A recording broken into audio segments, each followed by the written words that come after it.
Isang binatang tinatawag na aswang ng karamihan dahil sa kanyang pangit na pagmumuka. Ngunit ito rin pala ang magliligtas sa kanila mula naman sa kapamakan at sa mga aswang. Makakaya kayang patawarin ng binata ang mga taong gusto siyang mapahamak? Para sa mga hindi pa nakapag-subscribe sa ating channel, pindutin lamang ang subscribe button bilang pagpapakita ng suporta. Yun lamang mga kalakbay at kabaryo. Maraming salamat. Ituloy na natin ang kwento. Magandang araw sa inyong lahat.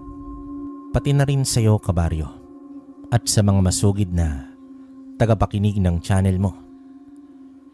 Ipinadala ko ang sulat nito sa inyong channel dahil nais ko rin na ibahagi ang aking kwento sa inyong mga masugid na tagapakinig.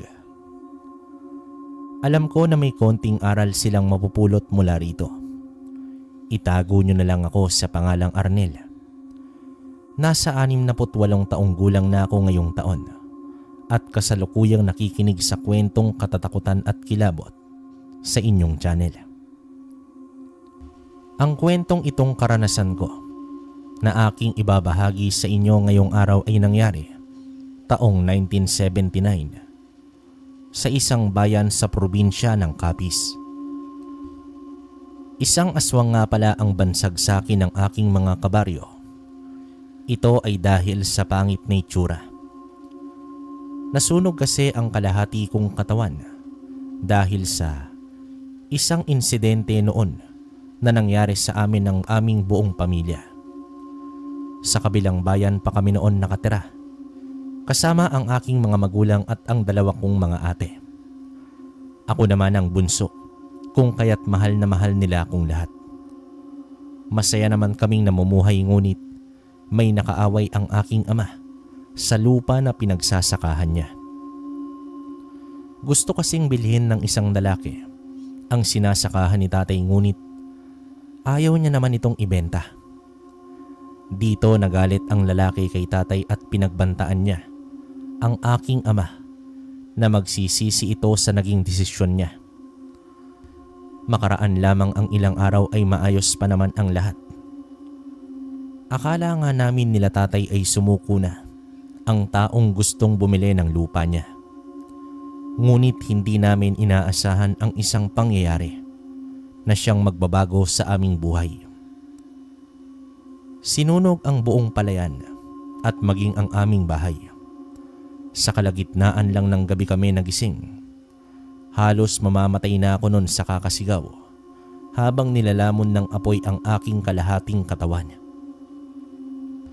Pero hindi ko ininda ang sakit noon dahil sinubukan kong iligtas sila nanay, tatay at mga kapatid ko. Ngunit huli na ang lahat noon kabaryo. Tuluyan na silang nilamon ng apoy at ako lang ang tanging nakaligtas.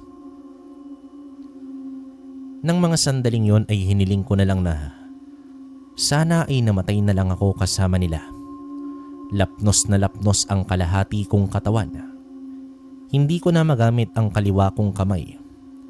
Mabuti na lamang at hindi tuluyang nasunog ang aking paa, kung kaya't nailakad ko pa yon. Halos hindi ako makausap ng matino pagkatapos ng nangyari. Tulala ako kahit na kausapin ako ng aking tiyo Doming. Pagkatapos naman akong magamot sa ospital, ay dinala niya ako sa kanila sa kabilang bayan kung saan siya nakatira. Siya lang din kasi ang natitirang kapatid ni tatay, kung kaya't siya ang tumulong sa akin. Wala siyang pamilya at mag-isa lamang sa buhay. Ito ang nag-alaga sa akin habang nagpapagaling ako sa kanyang bahay. Labis ang paghingi ko ng pasensya sa kanya dahil naabala ko ito. Pero nagpapasalamat din ako dahil inaalagaan niya ako at hindi pinababayaan. Simula nga noon kabaryo ay kinupkop na ako ni Tio Doming. Siya na ang itinuring kong pamilya. Kahit papaano ay pakiramdam ko, Hindi ako nag-iisa. Maraming taon na ang lumipas ngunit hindi ko pa rin nakakalimutan ang taong gumawa ng karumal-dumal na pangyayaring yon sa aming buhay. At sa tuwing pakatitigan ko ang aking sarili sa harap ng salamin, ay baon ko ang galit at puot para naman sa taong yon. Bakas na bakas ang ginawa niyang kasamaan sa aking buong pamilya. Habang nabubuhay ako ay pasan ko ang ginawa niya, maski ako ay napapangitan sa aking sarili dahil sa pagkasunog ng aking kalahating katawan. Dito bumuntong hininga naman ako habang nakatitig sa aking sarili. Natatakot na naman akong lumabas ng araw na yon at baka paglabas ko ay laitin na naman ako ng mga tao. Baka tawagin na naman nila akong aswang o isinumpang bata. Lalo na at madalas akong awayan ni Jerome, ang isa sa mga kapitbahay namin na malaki yata ang galit sa akin. Hindi ko naman alam kung ano ang ginawa kong kasalanan at palagi na lang na ako ang nakikita niya. Dahil sa pagkakalat nila ng usapin na isa raw akong aswang ay wala na sa aking lumalapit. Lahat ng mga tao sa aming baryo ay iwas na iwas sa akin. Minsan ay pinapakisamahan lamang nila ako dahil naman kay Tio Doming. Ang trabaho ko noon kabaryo ay ang mga aso sa bukid. Bukod doon ay kinaugalian ko na rin ang pagtulong sa pagtatanim ng mga mais, pinya, mga gulay at palay sa palayan na pagmamay-ari naman ni Tio Doming. Pinakatitigan ko muli ang aking sarili sa harap ng salamin. Nagsuot naman muna ako ng polo at mahabang pantalon. Kinuha ko rin ang sombrero, pantakip sa aking muka. Pero kahit anong takip ko roon, ay makikita pa rin ang sunog na parte sa aking kaliwang pisngi. Paglabas ko ng aking kwarto, ay sumalubong sa akin si Tio Doming. Kasalukuyan siyang humihigop ng kape ng mga sandaling yon at may binabasa siyang isang libro na noon ko lang din nakita. Lumapit naman ako sa mesa para magtimpla ng kape at kumain ng pandesal na binili niya pa kahapon. Tinitigan ko ang librong binabasa niya. Ngunit nagtaka naman ako nang makitang wala naman iyong pangalan sa pabalat nito. Napansin naman ni Tio ang pagmamanman ko sa kanya. Kaya niya naman ako kinausap. Libro ito na binigay sa akin ng lolo mo, Arnel. Binili niya itong isama sa libing niya. Oras na mamatay siya ngunit hindi ko ginawa. Nagkaroon kasi ako ng interes sa nilalaman nito. Bakit ho, Tio? Ano po bang nilalaman yan? Mga kaalaman tungkol sa panggagamot, anting-anting o mutya, saka tungkol sa mga orasyon. Matagal na nga akong naghahanap ng anting-anting at mga mutya, ngunit wala akong mahanap-hanap. Narinig ko na po ang tungkol sa mga anting-anting na yan, Tio Doming. Ngunit hindi naman ganun lubos ang pangunawa ko. Hindi ko alam na totoo pala ang mga ganyan. Akala ko ay kwento-kwento lang. Nako, totoo iyon. Ang lolo mo ay isang antingero. Ngunit huli na niyang sinabi iyon sa amin. Noong hanapin ko ang anting-anting niya ay wala akong nakita. Sa tingin ko ay binalik niya yun sa gabay na nagbigay sa kanya. Sayang kung pinamana niya iyon sa akin. May kapangyarihan na sana ako ngayon at kakaibang lakas. Nagagamit ko sana para tulungan ng mga taong nasa panganib. Kaya lang wala eh.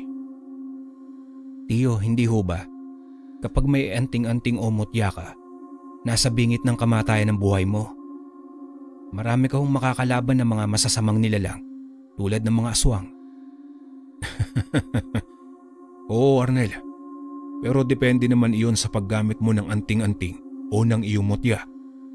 Bukod sa may kapangyarihan ka, makakatulong ka rin sa iyong kapwa. Kung sabagay nga po, Tio, mukhang maganda sa pakiramdam kapag nakakatulong sa kapwa. Sinabi mo pa. O siya, Kapag makakakita ako ng mutya o anting-anting, sasabihin ko agad sa iyo. Magtiwala ka lang po, Tiyo. Ipagkakalob din sa'yo yan. Dito napailing na lamang sa akin si Tio Doming at pinagpatuloy na ang kanyang pagbabasa. Ako naman ay nagsimula ng mag-almusal. Para tumungo naman ako sa bukid para mangaso at tumulong sa pagtatanim ng mga mais at mag-ani ng pwede ng anihin.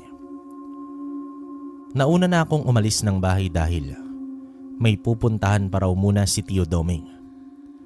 Kukunin niya raw ang binhi sa bahay ni Mang Isko.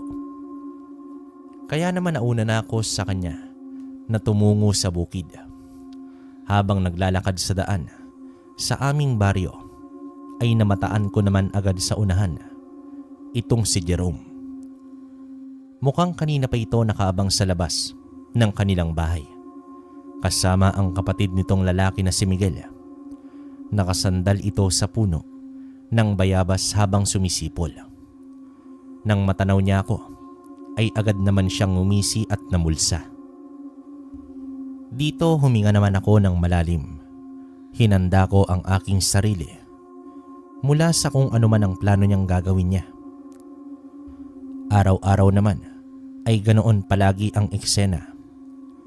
Palagi niya akong inaabangan para lamang tuksohin o kaya ay pagdiskitahan. Pinagtawanan naman ako ng ilan naming mga kabaryo habang may mapanghusgang mga tingin sa akin. Panigurado na magigisa na naman nila ako dahil hindi ko naman kasama noon si Tio Doming. Ang aga mo naman ngayon, pangit na aswang.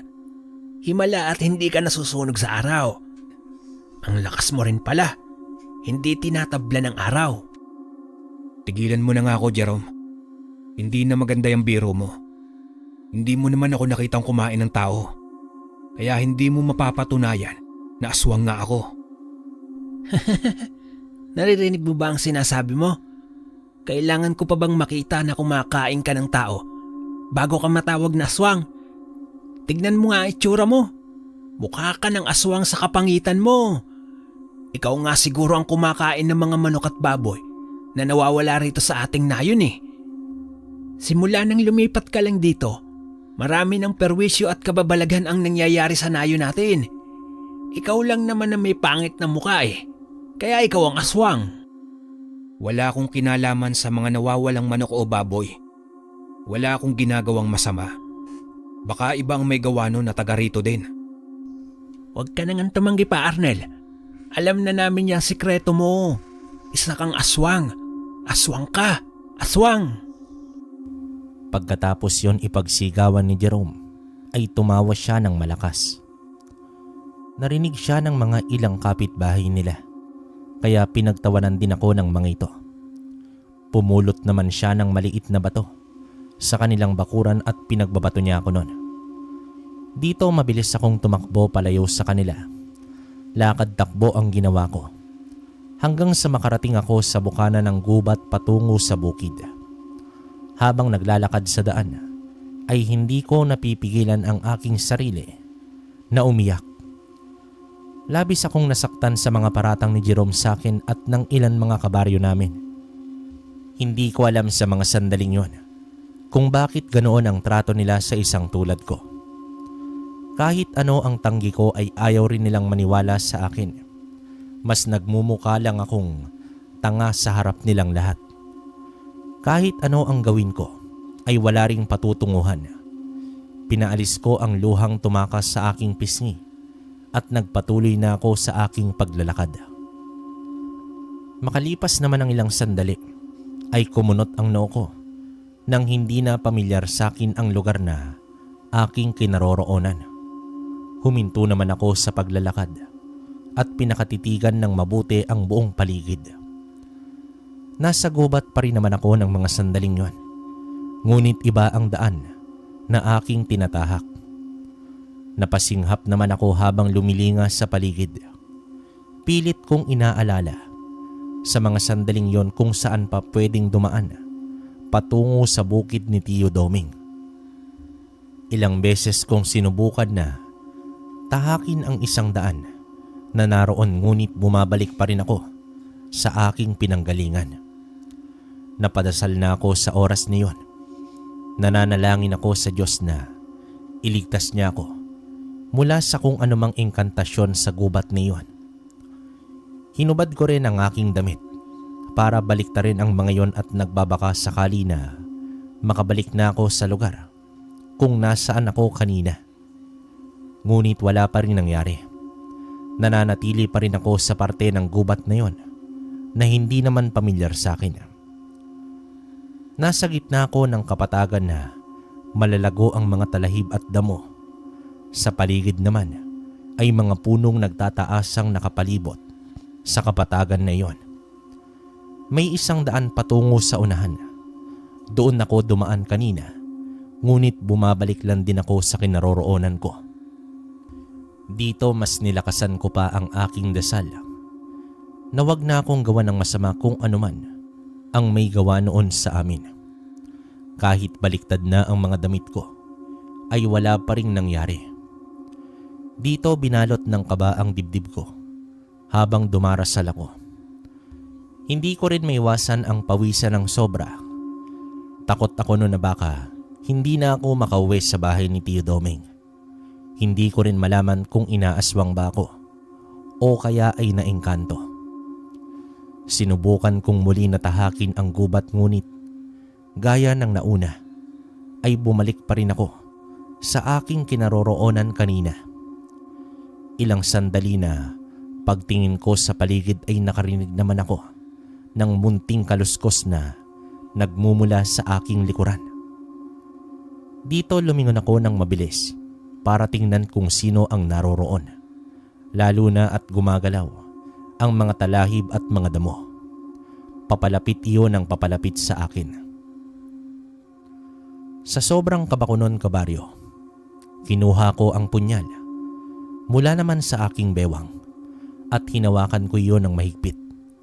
Naturuan na ako ni Tio Doming kung papaano makipaglaban, kaya nasisiguro ko na may laban pa rin ako kahit papaano kung sino man ang nasa talahiban. Makalipas ang ilang sandali ay lumabas ang isang hayop mula roon at huminto naman ito sa aking harapan. Nanlaki naman ang mga mata ko nang makita ang laki niya. Nanlilisik ang mga mata nitong nakatitig sa akin.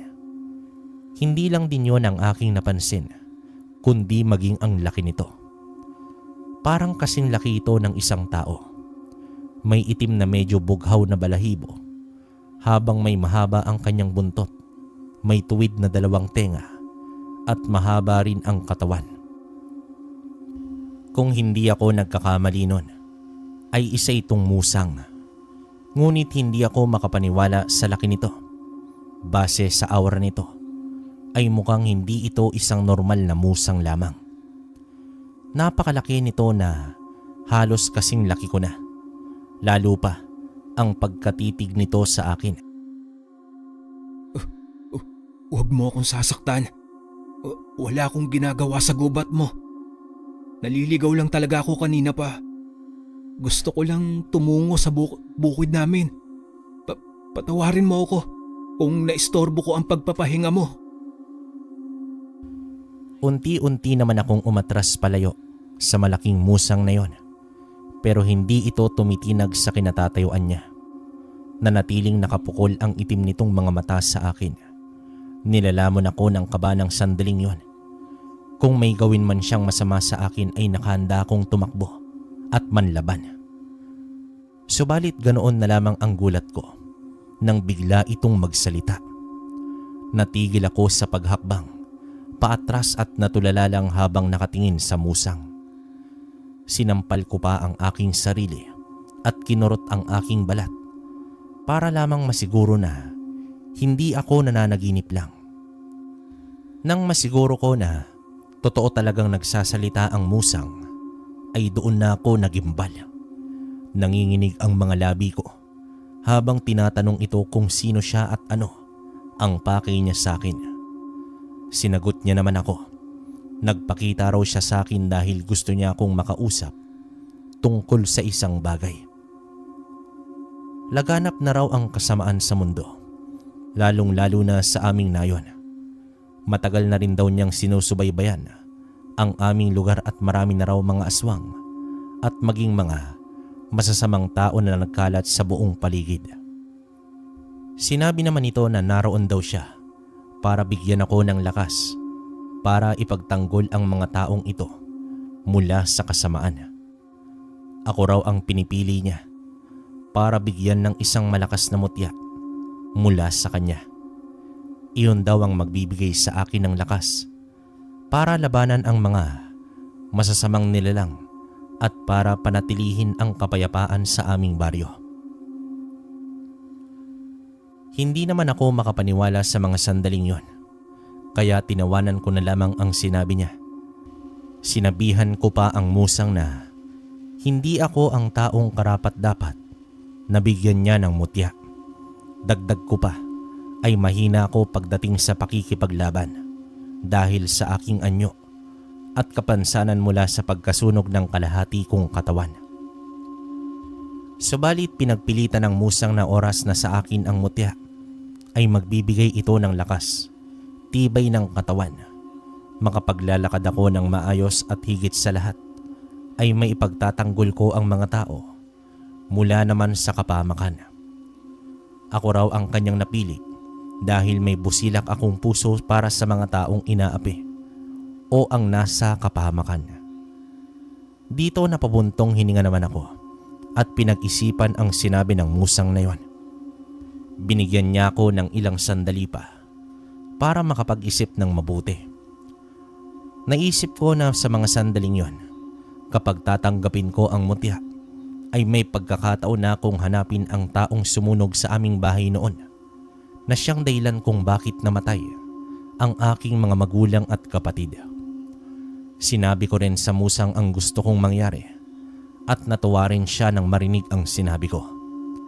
Nakahanda raw siya na tulungan at gabayan ako. Oras na tanggapin ko raw ang kanyang alok.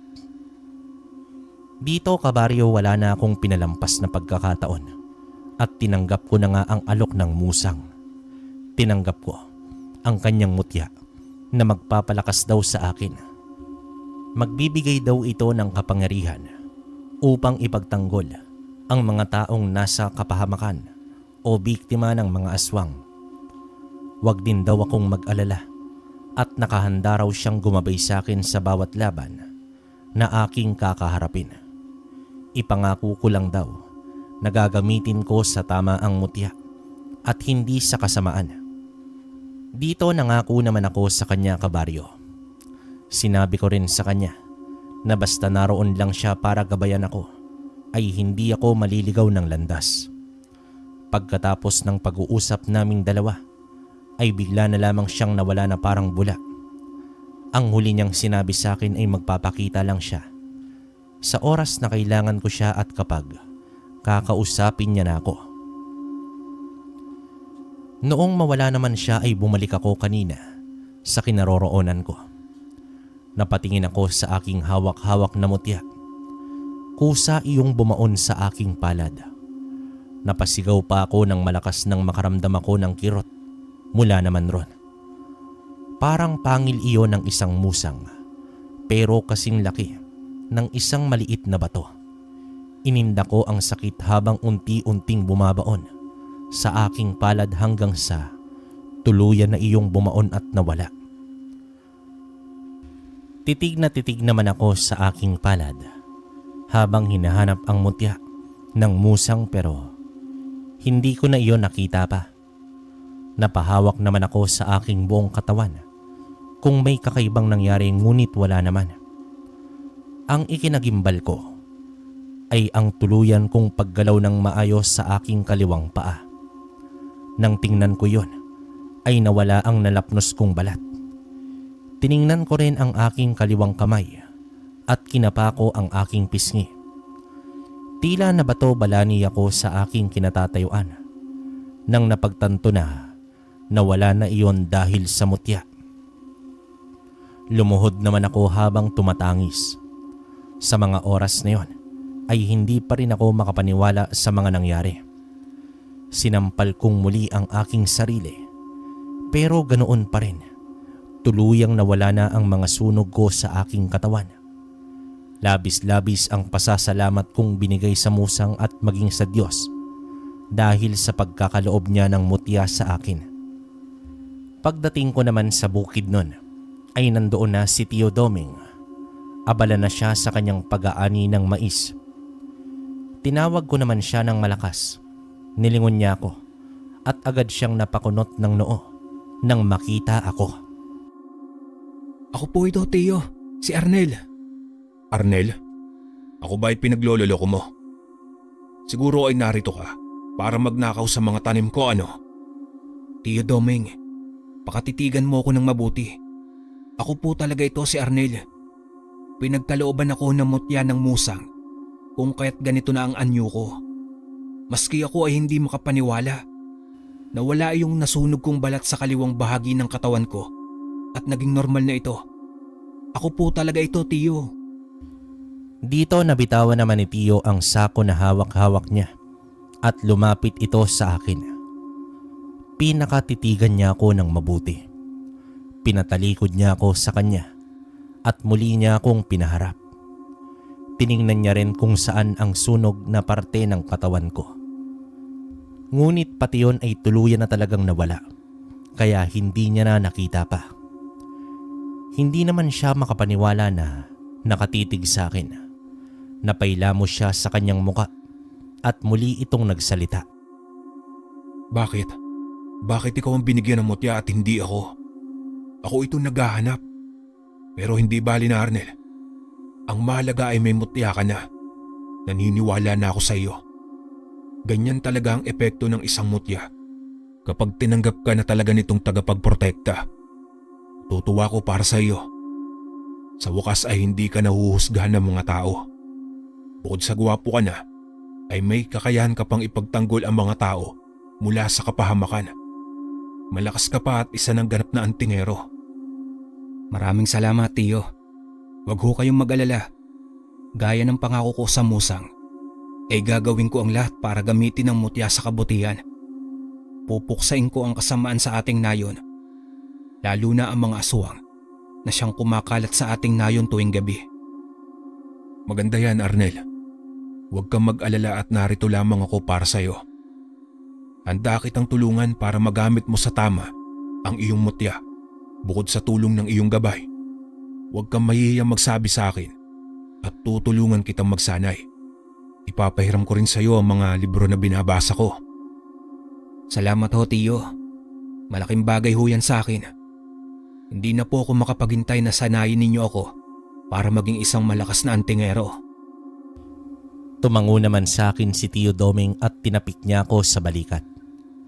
Simula ng araw na yon, maraming itinuro sa akin si Tio. Pagdating nga namin sa bahay ay agad niyang ibinigay sa akin ang libro na kanyang binabasa. Sinabihan niya ako na basahin iyon at pag-aralan ko ng mabuti. Natutuwa naman ako dahil suportado niya ako at tinutulungan. Tinuruan niya rin ako kung papaano ang makipaglaban at ang gumamit ng orasyon. Sa bawat araw na lumilipas ay nararamdaman ko na lumalakas ako. Mas lalo ring lumalakas ang aking mutya na bigay sa akin ng musang. Minsan ay nagpakita sa akin ang musang para kausapin ako sa mga bagay-bagay na siyang maaari kong magamit sa aking pakikipaglaban. Tulad na lamang ng bilis ko sa pagtakbo, matulin kong pagtalon, at matatalas na paningin sa dilim at pandinig sa buong paligid. Isang gabi noon ay nagising na lamang ako mula sa aking panaginip. Napanaginipan ko raw ang gabay ng aking mutya at sinasabi niya sa akin na kailangan kong tumungo sa kabilang baryo. May nangangailangan ng aking tulong ng mga sandaling yon. Nakaramdam naman ako ng takot sa mga sandaling yon dahil iyon ang kauna-unahang pagkakataon ko na simulan ang aking misyon. Ngunit tinabangan ko rin ang aking sarili dahil kailangan kong iligtas ang tao mula sa kapahamakan. Kinuha ko ang aking matutulis na karit, saka ko iyon itinali sa aking kamay. Para iyong mga matutulis na kuko, pero gawa ang mga yon sa bakal. Oras na matamaan ko ang aking kalaban nun, ay panigurado na babaon iyon sa kanilang kalamnan. Masusugatan ang mga ito at mapupuruhan. Nang nakapaghanda na ako sa aking mga kasangkapan na dadalhin, ay dahan-dahan naman akong lumabas ng aking kwarto. Ayaw kong magising ng sandaling yung si Tio Doming. Ayaw ko rin na mag-alala ito dahil sa akin. Baka magising siya ay sasamahan lang niya ako sa laban, at iyon ang ayaw kong mangyari. Nang tuluyan na akong makalabas ng aming bahay, ay sumalubong sa akin ang kadiliman. Ngunit dahil sa tulong ng liwanag ng buwan, ay naaninag ko ang paligid. Pinatalas ko rin ng mga sandaling yon ang aking paningin upang makakita ako sa madilim na parte ng gubat na hindi nasakop ng liwanag. Habang tinatahak ko ang daan patungo sa bahay kung nasaan ang aswang, ay nagpakita naman sa akin ang gabay na si Musang. Nagpatiuna ito sa paglalakad at para bang sinasabi nito na sundan ko siya. Iyon naman ang ginawa ko. Sinundan ko ang Musang hanggang sa tuluyan na nga kaming nakarating sa bahay na pinakita niya sa aking panaginip. Natanaw ko agad ang 3 aswang na nasa anyong aso na umaaligid sa bahay na yon. Rinig na rinig ko rin ang malakas na iyak ng sanggol mula naman sa loob.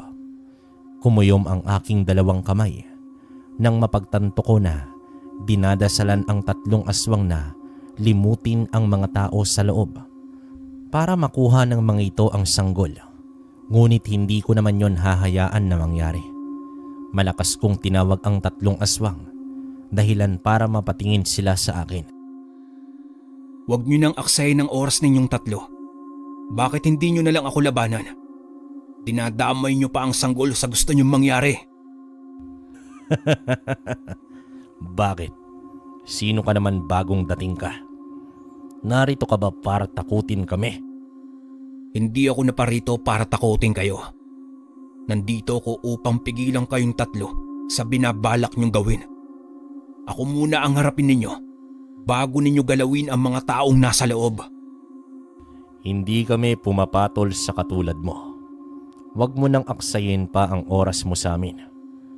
Kung ako sa'yo, titigil na ako sa pag-iilusyon na matatalo mo kami. Hindi mo kami matatakot dahil lang dyan sa mga pinagsasabi mo.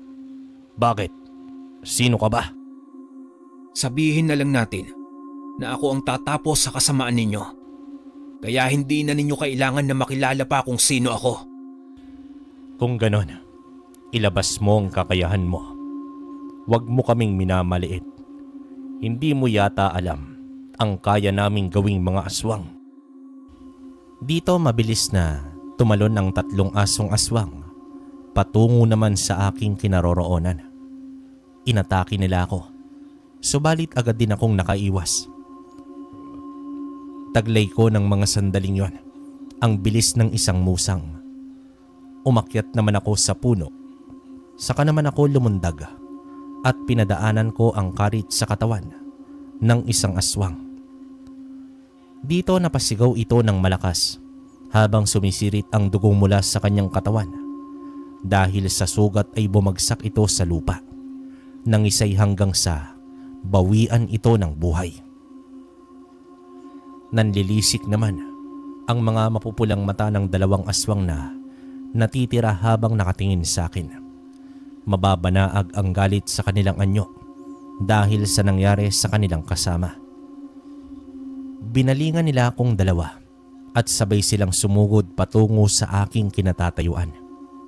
Mabibilis ang atake nila na para bang sumasabay lamang sila sa hangin. Ngunit pinanatili kong kalmado ang aking sarili.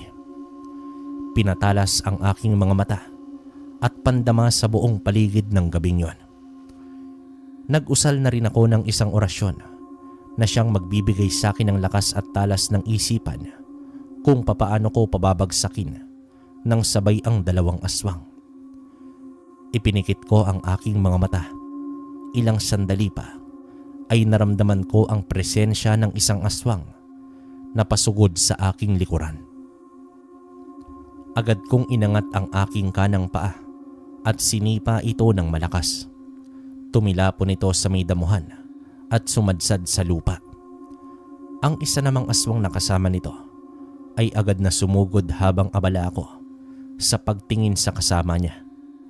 Ngunit agad ko siyang pinadaanan ng aking karit sa kamay, dahilan para magkaroon siya ng pilas sa kanyang muka. Kitang-kita ko ang paghiwalay ng kanyang balat mula sa kanyang pisngi. Umatras naman ito habang papalapit ako sa kanya. Hindi na tumigil ang pagdurugo ng kanyang pisngi na noon ay nakalabas na ang kanyang buto. Magbabayad ka sa ginawa mong to. Hahanapin ka ng kuya ko. Magbabayad ka sa pagpatay mo sa mga kasamahan ko. Yun ay kung makakarating sa kanya ang tungkol sa akin. Isa pa, kung babalikan man ako ng kuya mo, ay hindi ako natatakot. Misyon ko ang tapusin kayong lahat na nag-aasik ng lagim dito sa baryo. Isang malaking pagkakamali ang kalabanin mo kami. Hindi mo kilala ang kuya ko. Marami siyang napatay ng mga antingero na katulad mo. Wala akong pakialam. Sa galit at kaba ko ay hindi ko napigilan ang aking sarili at mabilis kong pinadaan ang talim ng karit sa leeg nito. Napatingin naman ako sa ulo nitong gumulong sa lupa. Halos masuka rin ako sa sarili kong ginawa, pero nilakasan ko ang aking loob. Nang masiguro ko na patay na ito, ay binalingan ko ang aswang pa na natitira. Ngunit pagtingin ko sa may damuhan, ay wala na ito roon. Sinubukan ko pa itong habulin at hanapin sa buong gubat, ngunit hindi ko na ito nakita pa. Napamura naman ako ng sunod-sunod habang iniisip ko na babalikan nga ako ng aswang na sinasabi niya. Ngunit mabilis ko rin yung ipinagsawalang bahala. Sinabihan ko ang aking sarili na wala naman akong dapat na ikatakot dahil kasama ko ang Diyos sa lahat ng aking laban at ang gabay na musang. Bago naman ako nagpatuloy sa paglilibot sa buong nayon namin, ay sinunog ko muna ang katawan ng mga aswang na aking napaslang. Iyon ang bilin sa akin ni Tio Doming. Kapag susunugin ko raw ito, ay magiging isang patay na puno ng saging onyog na lamang ang katawan ng mga ito kinabukasan. Sa paraan daw na yon, ay maiiwasan ang pagkalat ng mga kwento tungkol sa mga aswang. Sa ganon ay hindi ito magbibigay ng takot sa mga tao sa aming nayon. Isa pa ay tungkulin kong gawin yon upang mapanatili ang kapayapaan sa aming baryo. Pagka-uwi ko naman sa bahay namin ni Tio Doming, ay naabutan ko itong gising. Agad niya naman akong nilapitan nang makapasok ako ng bahay. Kumunot ang aking noo nang makita ko na hawak-hawak niya ang libro na pinahiram niya sa akin. Tio Doming, bakit gising pa po kayo? Nagising ba kita kanina noong lumabas ako? Nagising lang ako kanina nang marinig kong lumabas ka ng silid. Pero ayos lang iyon. Hindi na ako nakabalik sa pagtulog dahil nag-aalala ako sa iyo. Kamusta ang lakad mo ngayong gabi? Nako Tio, nakakatuwa at nailigtas ko ang isa nating kanayon mula sa mga aswang. Nakapas lang ako ng 2, pero nakatakas ang isa sa kanila. Sinubukan kong hanapin at habulin, kaya lang hindi ko na nakita. Baka balikan kanila. Baka magsumbong na iyon sa pinuno nila. Huwag po kayong mag-alala Tio. Hindi ho iyon mangyayari. At kung sakali man na sumugod sila ngayon dito sa atin, ay lalabanan ko sila. Ipagtatanggol din kita mula sa kanila Tio.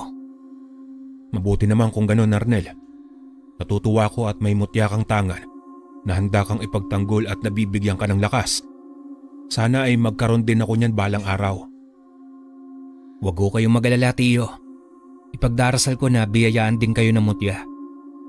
Tutulungan ko rin po kayo sa paghahanap ng mutya o anting-anting. Maraming salamat, pamangkin. O siya, magpahinga ka na. Tatapusin ko lang itong pagbabasa ko.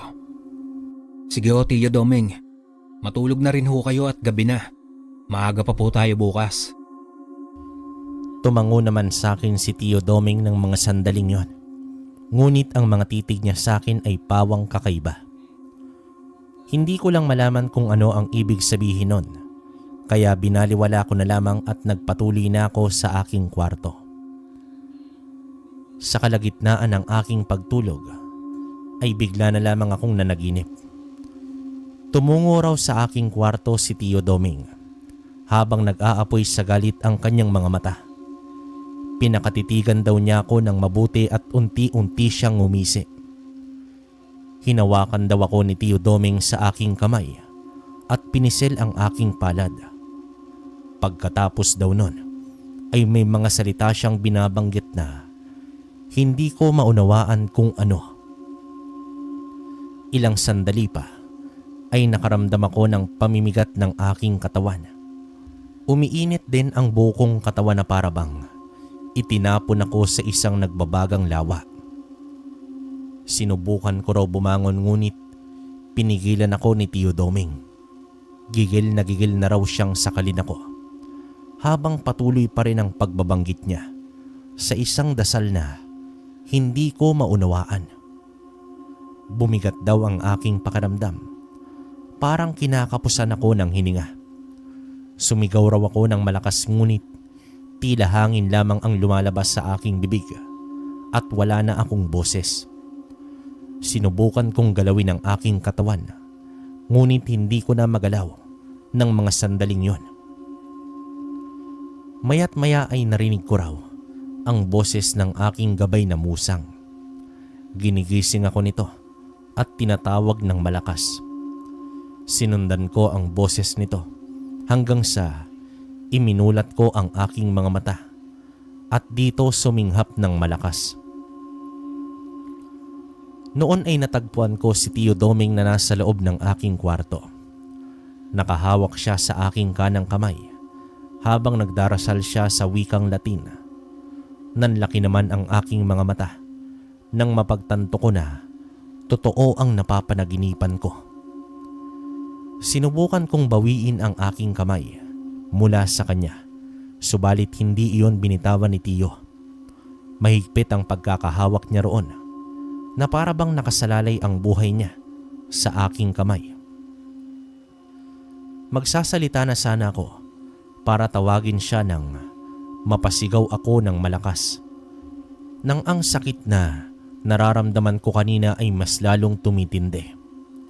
Nakita ko ang mutya ng musang na unti-unting lumalabas sa aking palad at parang tutungo iyon sa palad ni Tio Doming. Nagpapalit-palit ang tingin ko kay Tio at sa aking mutya.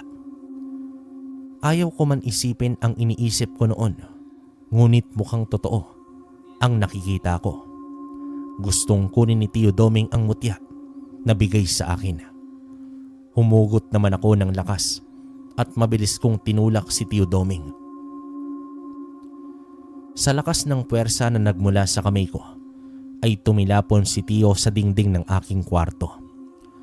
Gulat siya nang imulat niya ang kanyang mga mata na nakatitig sa akin. Tiningnan ko ang aking palad. Nakita ko na bumalik muli ang mutya sa aking kamay at nanatili iyon doon. Ang sakit at nag-init ng aking katawan kanina ay bigla na lamang nawala. Ano hong ginagawa niyo sa akin, Tio Doming? Bakit niyo po kinukuha ang mutya ng musang mula sa kamay ko? Hindi mo ba nakita ang ginawa ko? Sa tingin mo, bakit ko iyon ginawa? Hindi ba't nakita ng dalawa mong mata na kinukuha ko ang mutya mo para mapasa akin ang mutya na yan? Ako dapat ang bigyan ng musang na mutya na yan. Pero ano, binigay niya sa isang tulad mo. Pero bakit po, Tio? Hindi tama ang pagkuha mo sa pag-aari ng iba. Saka binigay ito sa akin ng gabay na musang. Ibig sabihin ako ang pinili niyang tagabantay nitong mutya. Yun nga nakapagtataka ni hindi ka naman magaling sa pakikipaglaban na ang isang pangit na tulad mo ay biniyayaan ng ganyang kagandang mutya. Kaya ibigay mo sa akin yan, Arnel. Ako ang mas karapat dapat na humawak niyan. Yan ang hindi ko maaaring gawin, Tiyo. Kinakailangan ko ang mutya na ito para maging buo ulit ako. Nang makalakad ako ng maayos at nang mahanap ko ang taong sumunog sa bahay namin noon. Kaya hindi ko ito maibibigay sa iyo. Pasensya na po, Tiyo. Ganoon ba? Pwes kung hindi ka madadala sa pakiusap, ay dadaanin na lang kita sa dahas. Dito ay mabilis na sumugod sa akin si Tio Doming. Pagkahugot niya ng kanyang punyal sa bewang, muntik niya na akong natusok sa aking dibdib kung hindi agad ako nakaiwas. Tiyo, itigil mo na ito. Ayaw kong kalabanin ka. Tiyo pa rin kita sa kabila ng lahat.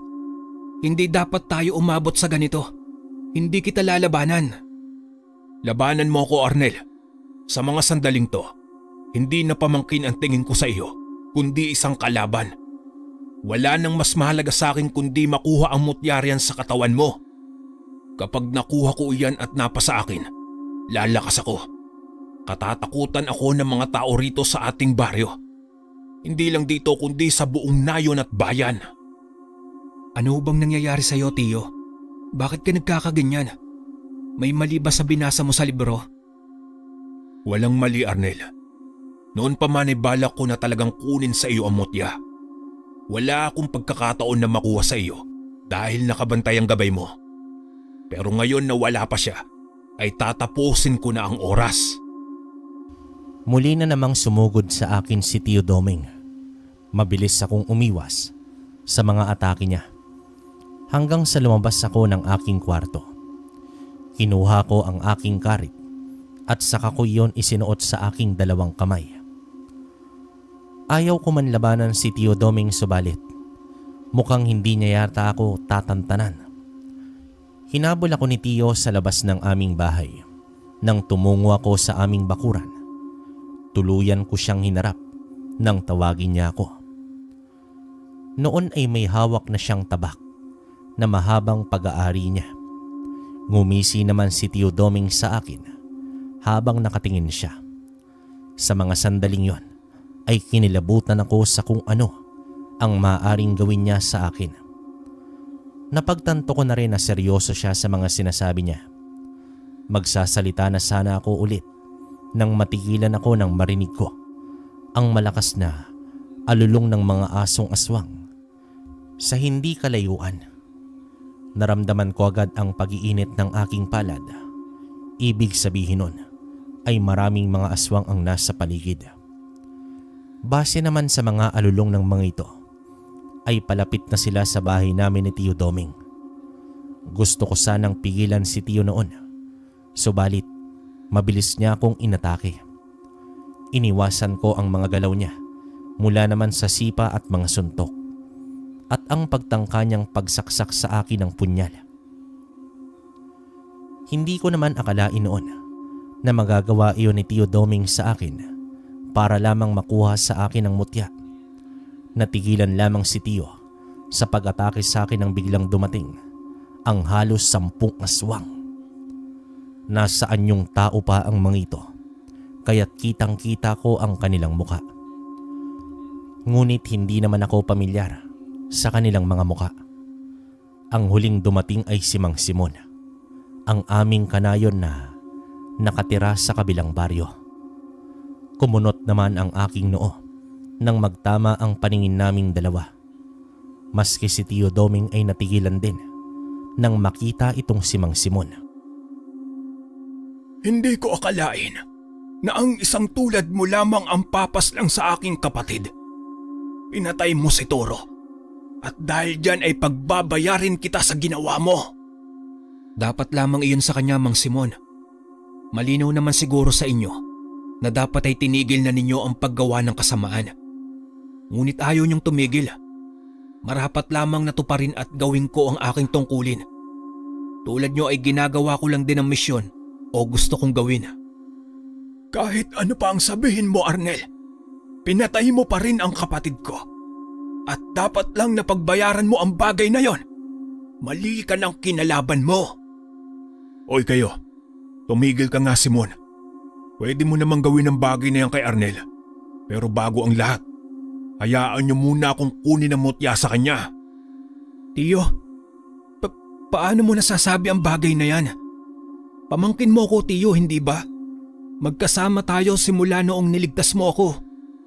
Oo, pamangkin kita. Tinanggap kita sa pamamahay ko. Kinupkop. Pero ang hindi ko matanggap ay ang magkaroon ka ng mutya. Matagal kong pinangarap ang bagay na yan. Pero sa iyo lang binigay. Hindi ko yun matatanggap. Wala nang mas mahalaga sa akin kundi ang mutya. Kung gusto mong maging bati tayo, ibigay mo sa akin yan, Arnel. Pasensya na, Tiyo, pero hindi ko yan magagawa. Bakit ka ba biglang nagbago, Tiyo? Anong nangyari? Wala ka nang pakialam sa bagay na iyon. Akin na ang mutya. Kayong dalawang magtiyuhin. Tumahimik kayo. Harapin mo na ako, Arnel. Hindi pa ako nakakakilos ng mga sandaling yon nang bigla na lamang lumusob sa akin si Mang Simon, patungo naman sa akin. Ngunit mabilis siyang hinarap ni Tio Doming na nanlilisik ang mga mata. Hindi ko alam kung ano ang nangyari kay Tio, pero pakiramdam ko ay may mali talaga sa kanya. Sinipa ni Mang Simon si Tio Doming sa dibdib. Tumilapon si Tio at tumama ang kanyang likod sa dingding ng aming bahay. Iyon ang dahilan para mawalan ng malay si Tio Doming. Pinatahimik ko lang ang tiyo mo. Masyado niya kasing inaagaw ang atensyon mo. Gusto na kitang mapatay ngayong gabi. Kaya huwag mo sanang masamain, Arnel. Walang yaka, Mang Simon. Kung alam ko lang na aswang ka, matagal na sana kitang tinapos. Ngunit hindi mo nagawa. Ngayon ay hindi mo pa rin yun magagawa. Dahil sisiguraduhin ko na mapapatay kita, Arnel. Kumuyom ang mga kamay ko nang balingan ko si Mang Simon, na noon ay nakangisi sa akin habang nanlilisik ang mga mata na purong pula. Tumingala siya sa langit at sumigaw ng malakas. Kitang-kita ko ang pagpapalit niya ng anyok sa isang malaking aso na kulay itim. Kasabay niya sa pagpapalit ng anyok ang 10 niyang mga kasama. Muli naman silang umalulong habang nakatingala sa buwan. Pagkatapos nun ay bumaling sa akin si Mang Simon. Sinenyasan niya ang mga kanyang tauhan na sugurin ako. Sabay-sabay na nagtakbuhan ang 10 aswang patungo sa aking kinaroroonan. Mabibilis ang kilos nilang lahat, pero kitang-kita ng aking 2 mata ang kanilang mga galaw. Ngumisi naman ako ng mabilis na tumakbo para salubungin sila. Sumadsad ako sa lupa at sa kapaluhod na nagpadulas sa damo. Dito ibinuka ko ang aking 2 kamay na may karit. Nang dumaan ang 2 aswang, ay nahiwa ang kanilang tagiliran, dahilan para matumba silang 2. Napatigil ang mga natira at gulat na napatitig sa akin. Nagbabaga ang mga mata ko na tumakbo patungo sa kanila.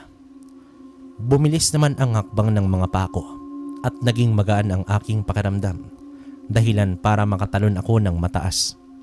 Pagtalon ko ay agad akong sumakay sa likuran ng isang aswang at inahon ko sa kanyang ulo ang hawak kong karit. Tumalon naman ako sa lupa at sinalubong naman ang isang aswang at sinaksak ko rin siya sa kanyang ngalangala. Rinig na rinig ko ang kanilang mga hinagpis ng sandaling yon. Pero nanatili pa rin nakatayo si Mang Simon at hinihintay na kumilos ang mga kasama pa niyang natitira. Sumugod muli ang mga kampon niya ng sunod-sunod sa akin. Mabilis naman akong umilag sa kanilang mga atake. Sa mga sandaling yon ay nag-usal na ako ng orasyon. Naramdaman ko ang enerhiyang naglalakbay sa aking buong katawan. Pakiramdam ko ay lumalakas ako habang binabanggit ang mga salita sa orasyon. Natigilan ang mga kampon ni Mang Simon sa pag-atake nila sa akin. Hindi sila makalapit sa akin at parabang nasasaktan sila sa dasal ko. Dito kinuha ko na ang pagkakataon na yon para isa-isahin silang paslangin. Sinaksak ko ang mga ito ng karit at sunod-sunod silang natumba sa may damuhan. Bumaling naman ako kay Mang Simon na noon ay nanggagalaiti na siya sa galit. Tapusin na natin ito, Mang Simon. Tama na ang paglalaro. Mabuti pa nga, Arnel. Mabilis na tumalon si Mang Simon patungo naman sa akin. Sa bilis niya ay hindi ko nailagan ang atake niya. Dito napasigaw ako ng malakas nang kagatin niya ako ng mahaba niyang mga pangil sa aking balikat. Pero agad naman niya akong itinapon sa may kakawyan. Napaungol ako nang tumama ang aking likuran sa isang punong kahoy. Subalit agad din akong nakabawi nang muli kong maramdaman ang pagdaloy ng enerhiya ng mutya sa aking katawan. Nakita ko na humilom ang sugat sa aking balikat. Muling sumugod itong si Mang Simon at ang bawat atake niya ay naiiwasan ko. Gumulong ako sa lupa at mabilis na umakyat sa puno. Nang malapit na sa akin si Mang Simon, ay agad ko siyang sinakyan sa kanyang likuran. Walang pagdadalawang isip na sinaksa ko siya sa kanyang balikat ng sunod-sunod. Tinara ko rin ang karit sa kanyang leeg, dahilan para sumirit ang kanyang dugo roon. Nang gigigil akong mas ibinaon ang karit sa kanyang leeg. Dito nagpumiglas si Mang Simon mula sa akin pero hindi ko na siya pinakawalan pa hanggang hindi ko nasisiguro na patay na ito. Noong hindi na siya gumagalaw at humihinga ay lumukso na ako at hinayaan siyang nakahandusay sa lupa. Habol ang aking hininga nang tingnan ko siya. Dilat ang kanyang mga mata habang nakatitig sa kawalan. Lumuhod naman ako sa kanyang harapan at pinagdikit ang aking dalawang palad. Dito nag-usal ako ng dasal para sa ikakatahimik ng kaluluwa nilang lahat. Pagkatapos kong magdasal ay binalingan ko si Tio Doming. Wala pa rin siyang malay ng oras na yon. Lumapit ako sa kanya at pinulsuhan. Napahinga ako ng malalim nang malaman na buhay pa si Tio. Binuhat ko na siya at dinala sa may sala ng aming bahay. Tumungo naman ako sa kusina para kumuha ng apoy para sunugin ang bangkay ng mga aswang na napaslang ko sa labas. Noong nasa labas na ako, ay agad kong tinapon ang mga bangkay ng kampo ni Mang Simon at dinala sila sa likuran ng aming bahay. Doon ko sila sinunog at maging ang katawan ng matanda. Nang mga sandaling yon, ay nagpakita naman sa akin ang gabay na musang. Sinabi niya sa akin na siya raw ang bahala sa mga labi ng aswang. Kinakailangan ko raw na dasalan ang aking tiyo dahil nilamon nito ng kasamaan nang basahin nito ang isang dasal na nasa libro. Tumungo naman ako sa loob ng aming bahay. Kinuha ko ang rosaryo at saka yun pinasuot sa kanya. Pagkatapos nun ay itinali ko siya sa upuan. Saka naman ako nagdasal. Nang hawakan ko sa noo si Tio Doming ay agad kong naramdaman ang mainit na kuryenteng dumadaloy sa katawan ko. Doon ko napagtanto na totoo ang sinasabi sa akin ng gabay na musang. Ipinagpatuloy ko ang pagdarasal ko kay Tio Doming hanggang sa naramdaman ko na unti-unti ay nawawala ang init na nararamdaman ko sa kanyang noo. Matapos iyon ay biglang pinagpawisan ng malagkit si Tio at dito nagkaroon siya ng malay. Takang-taka naman siya nang makita na nakatali ang kanyang dalawang kamay sa may upuan. Pasensya na ho, Tio. Kinakailangan ko lang talian ka para masiguro ko na hindi ka naman lalaban. Dinasalang kita dahil nilamon ng kasamaan o itim na nilalang ang isipan mo para kunin sa akin ang mutya. Nagawa ko iyon. Nasaktan ba kita? Ano ang nagawa ko? Pasensya na at wala akong maalala, Arnel. Wala ho iyon, Tiyo. Ang mahalaga ho ay maayos na kayo ngayon. Hindi nyo man ako nasaktan at hindi naman ho kayo napahamak. Huwag nyo na hong babasahin iyong libro na binasa nyo kanina, Tiyo. Mukhang iyon ang dahilan kung bakit wala kayo sa sarili kanina. Huwag kang magalala, pamangkin. Hindi ko na yun babasahin kung ganoon. Pasensya ka na. Tumango naman ako kay Tiyo. Saka ko siya pinakawalan mula sa pagkakatali. Simula nga noon ay tinago na ni Tiyo Doming ang libro na nabasa niya at kahit kailan ay hindi niya na iyon binuksan pa. Doon din ay nagsimula siyang tumulong sa akin sa pagpaslang sa mga aswang. Dahil sa pinakita ni Tiyo Doming ay binayayaan siya ng anting-anting ng albularyo sa aming baryo. Iyon ang pagsisimula ng pagsasama naming dalawa sa pakikipaglaban. Marami kaming pinagsamahan na dalawa at napuksang mga aswang sa lumipas na mga taon. Hanggang sa tuluyang pumanaw na si Tiyo Doming ay baon ko pa rin ang mga itinuro niya sa akin. Hinanap ko ang taong nagpasunog sa aming tahanan para pagbayarin siya sa ginawa niya. Ngunit hindi ko na ito nahanap pa. Ang balita ko ay lumipat na ang mga ito sa ibang lugar sa takot daw na ipakulong sila sa nangyari noon. Dahil doon ay hindi ko man lang naipaghiganti ang pagkamatay ng mga magulang ko. Subalit wala rin naman akong pagsisisi. Pinatawad ko na lang sila habang lumipas ang panahon. Sa panahon ngayon ay madalang na lang ang pagpapakita ng mga aswang. Ngunit ganoon pa man ay nakahanda pa rin akong puksain sila hanggang sa aking kahuli-hulihang hininga. Dito ko natatapusin ang kwento ko, kabaryo. Maraming salamat kung mailalahad mo ang karanasan kong ito